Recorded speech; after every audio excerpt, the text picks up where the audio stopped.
हिमालय पर्वत का वह जंगलों से घिरा वीराना सा क्षेत्र, चारों ओर गहराई लिए हुए अदम्य शांति। कभी कभी बीच में पक्षियों की चहचहाहट सुनाई देती। पहाड़ों की ऊंची ढलानें और सुंदर देवदार के जंगल, मानो कोई स्वर्ग का दृश्य हो।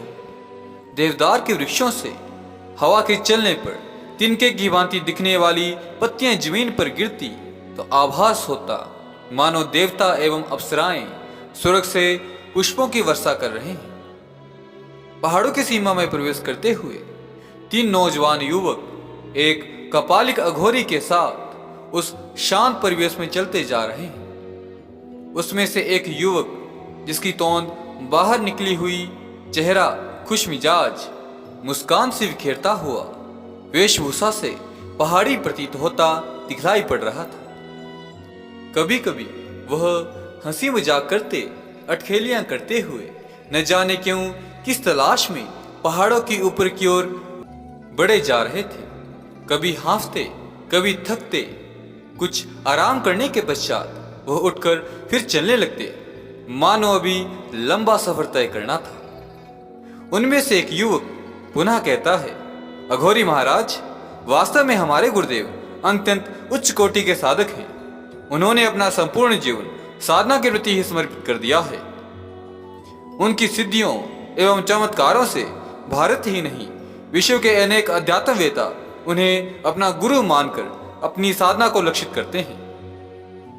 उनकी शक्तियां किसी देवता की भांति हैं। योग की ये सब बातें मन ही मन उस अघोरी को छुरी की भांति चुभ रही थी। वह अपने अहंकार को कहीं न कहीं पुष्ट कर रहा था। मेरी मंत्र विद्या, मेरी शक्ति के आगे भला कौन टिक सकता है। अघोरी के मन में जहां एक तरफ अपनी शक्तियों के प्रति गर्व एवं अहंकार का भाव था, वहीं दूसरी तरफ नारायण दत्त श्रीमाली जी के विषय में सुनकर उसका मन उनकी ओर आकर्षित हो चुका था। वहां वो उनकी शक्तियों की सत्यता की पुष्टि करना चाहता था कि आखिर सत्य है क्या।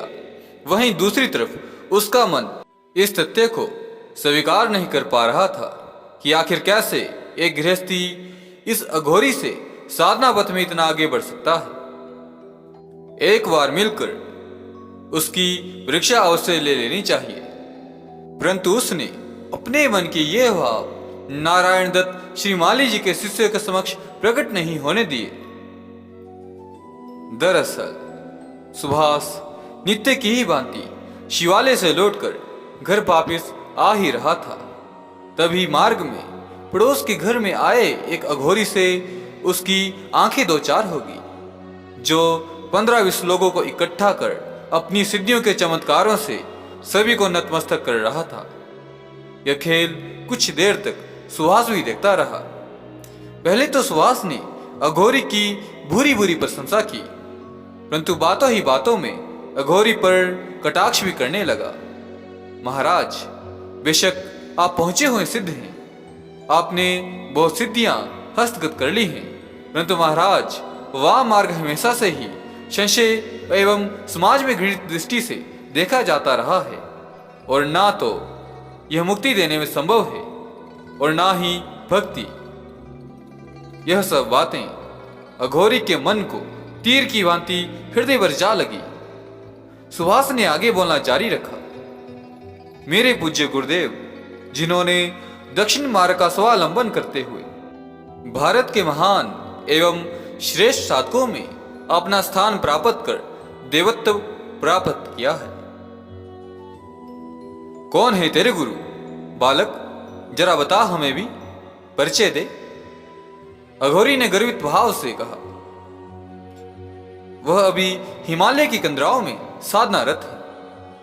यहां से 22 किलोमीटर दूर मेहल के जंगलों में एक विशेष एवं सिद्ध स्थान का चुनाव किया है उन्होंने। सुहास अपने बड़ बोलेपन में सब कुछ बोले जा रहा था। वह अघोरी की मुस्कुराहट के पीछे का भाव समझने में असमर्थ रहा। यदि ऐसी बात है तो हम तेरे गुरुदेव से अवश्य मिलेंगे। इसके लिए महाराज, आपको हमारे साथ गुरुदेव की साधना स्थली की ओर प्रस्थान करना होगा। उचित समय का निर्धारण कर सुहास अपने अन्य गुरु भाइयों को साथ लेकर उस अघोरी के साथ प्रातः सूर्य निकलने से पूर्व ही अपनी यात्रा का शुभारंभ उसने कर दिया।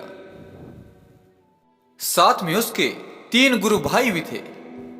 चारों थकते हाँफते देवदार के घने जंगलों के मध्य से होते हुए चले जा रहे थे। उस अघोरी के मन में प्रश्नों का समुद्र सा उछाल मार रहा था। आखिर किसकी शक्तियां अधिक प्रबल हैं, मुझ जैसे अघोरी साधक की, जिसने स्वयं शमशान में रहते हुए अपनी कठोर साधना द्वारा काल भैरव को प्रसन्न किया हो, जिसकी हुंकार मात्र से भूत प्रेत डाकनियां शाकनियां शमशान छोड़कर भाग खड़े उठते हैं।